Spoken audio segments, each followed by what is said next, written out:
Hello guys, gagawa tayo ngayon ng lumpiang toge. Ayan, ginisa na po namin yung tokwa at giniling, bawang sibuyas. Ayan po, hindi ko na pinakita sa inyo. Ito na po yung niluto namin.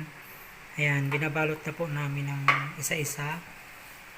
Ayan, masarap po kasi yung lumpiang toge mga kayudski na kumpleto po sa sahog. Ayan, masarap po kasi pagka ganon. Yan. Pag natikman nyo mga kayudski, ang lumpiang togi, pag kumpleto sa sahog, napakasarap po.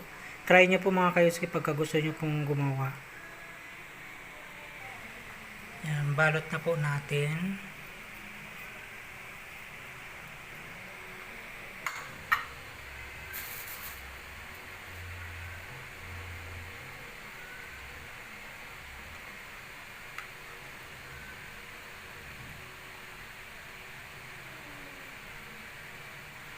Maliit.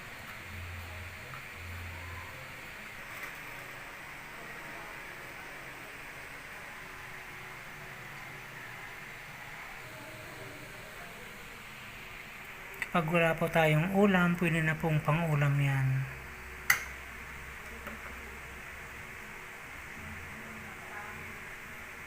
Marami po kasi yung mga klase pong lumpia ang ginagawa mga kayudski.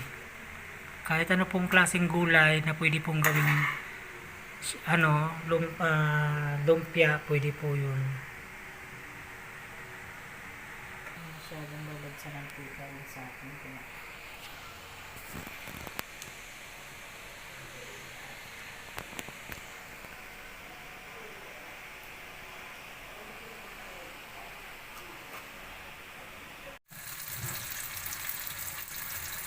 Yan, piniprito na po natin mga kayudski yung lumpia.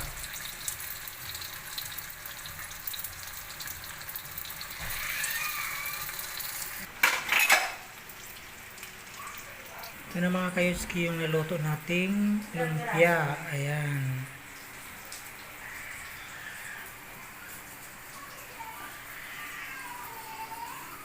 Ayan yung sausawan na suka mga kayudski.